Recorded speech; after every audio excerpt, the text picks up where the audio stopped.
Fala, fanático vascaíno, fanática vascaína, sejam todos muito bem-vindos aqui ao nosso canal.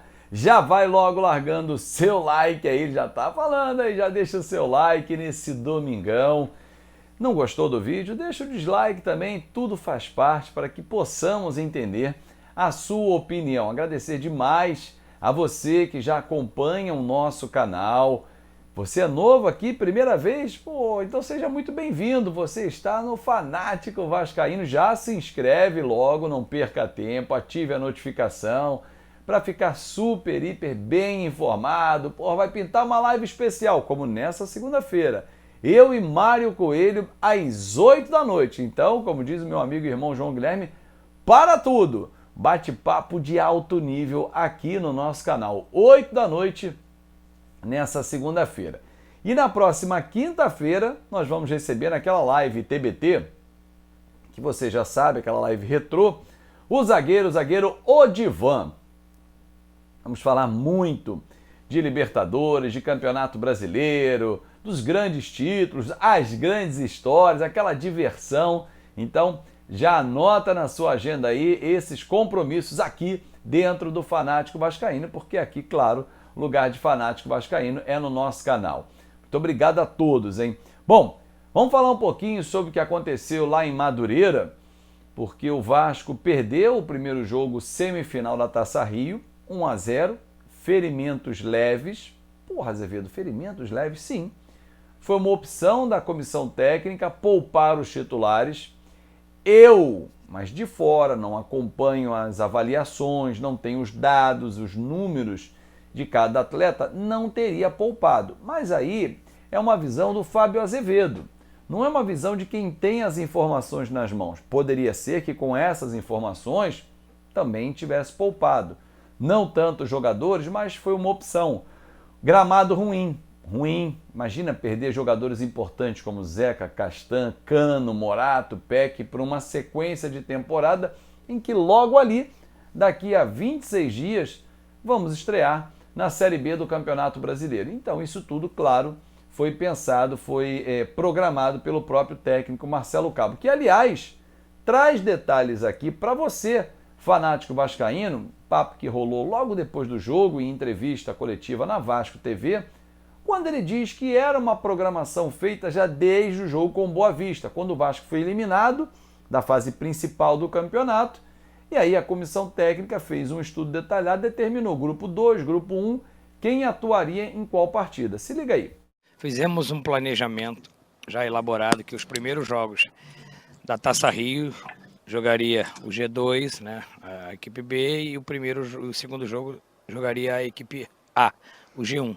Então isso é um planejamento que a gente tem que pensar num todo como uma temporada, né, e talvez seja a última oportunidade onde a gente possa abrir 1, 2 semanas para dar uma ênfase física, técnica e tática à equipe, que com certeza quando a gente retomar a Copa do Brasil e a Série B, a gente só vai, a priori, só jogar e recuperar os jogadores. Então eu precisava dar esse ajuste fino, esse polimento para a equipe, para a sequência. E também poder observar os jogadores prata da casa, né, poder observar esses jogadores que hoje alguns foram muito bem e a gente acaba tirando umas conclusões e ganhando jogadores para a temporada. E a gente precisa dessa minutagem, já que o planejamento do Vasco é usar a base na medida do possível e a gente está fazendo isso numa competição como a Taça Rio, mas eu não acho nada desastroso, um placar de 1-0, jogando quase 60 minutos com 1 a menos e os critérios estranhos da arbitragem, 2 pesos, 2 medidas, e a gente acaba saindo daqui com o resultado que a gente tem toda a condição de reverter no próximo sábado. E aí, tendo em vista isso, entraram em campo os jovens. E claro que você, torcedor, vai dizer assim, porra, Azevedo, mas ele tinha dito, o Marcelo Cabo, que perdeu a invencibilidade nessa partida, eram 11 jogos até então sem derrotas, 6 empates e 5 vitórias, agora são 12, acrescenta aí uma derrota. Que o jogo com o Flamengo era o último, aquele de avaliação de pré-temporada e tal. O Rio Vasco venceu, foi para o jogo do Boa Vista, só que foi eliminado. Ou então volta todo o planejamento? Não é que volte todo o planejamento, mas dá para ajustar, pisar um pouquinho no freio, ligar a luz amarela, para observar um pouquinho mais alguns outros atletas. Porque a gente viu na última sexta-feira, quando da apresentação do balanço, uma dívida milionária, quase bilionária. E isso eu tenho certeza que assustou você, vascaíno. Então, por que nesse momento não olhar com mais cuidado, mais carinho ainda para a base? Por quê? Andrei, base. Galarça, base.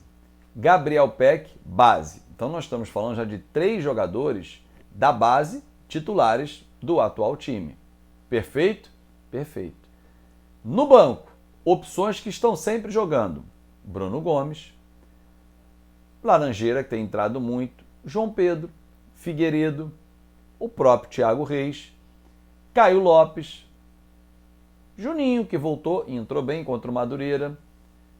Por que não Ricardo Graça? Jogadores ganharem um pouquinho mais de quilometragem. E esse foi um tema também abordado pelo próprio Marcelo Cabo. Dentro desse planejamento, a observação de peças de reposição. E passa pelos jovens do Vasco.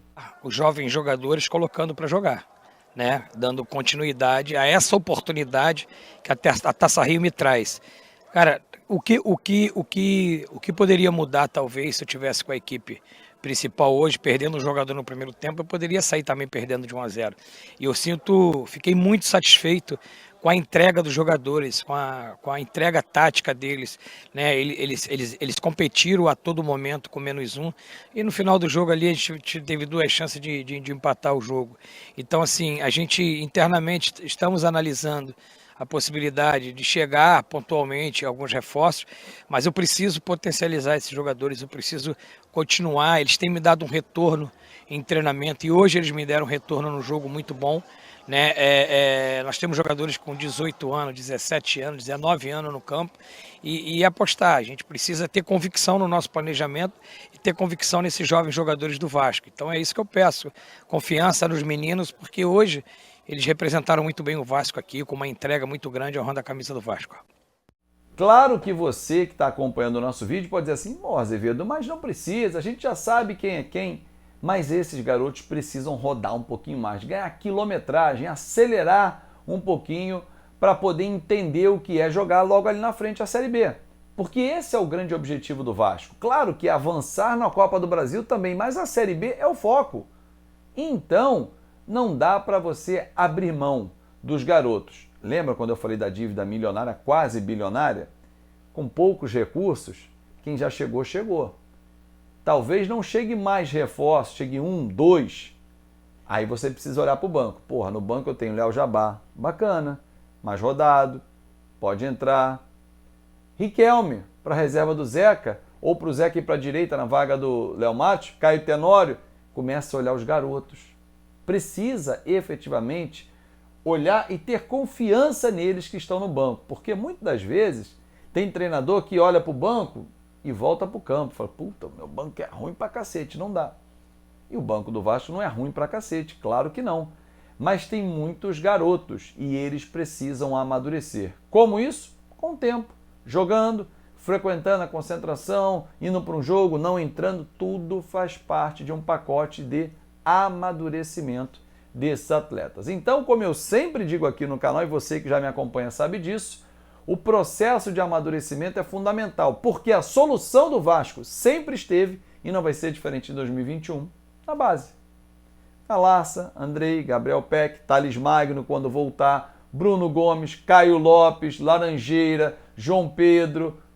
Gente, Caio Tenório, Riquelme, olha quantos meninos que ali na frente vão virar ativos importantes para ajudar a diminuir aquela dívida milionária de 832 milhões de reais. Meu Deus do céu. É gigante, como o Vasco também é. E dá para sair dessa, com inteligência e tempo. E aí, torcedor? Comenta aqui, compartilha, manda para geral, porque você sabe que lugar de fanático vascaíno é onde? Solta a vinheta, meu diretor! É aqui. Até a próxima!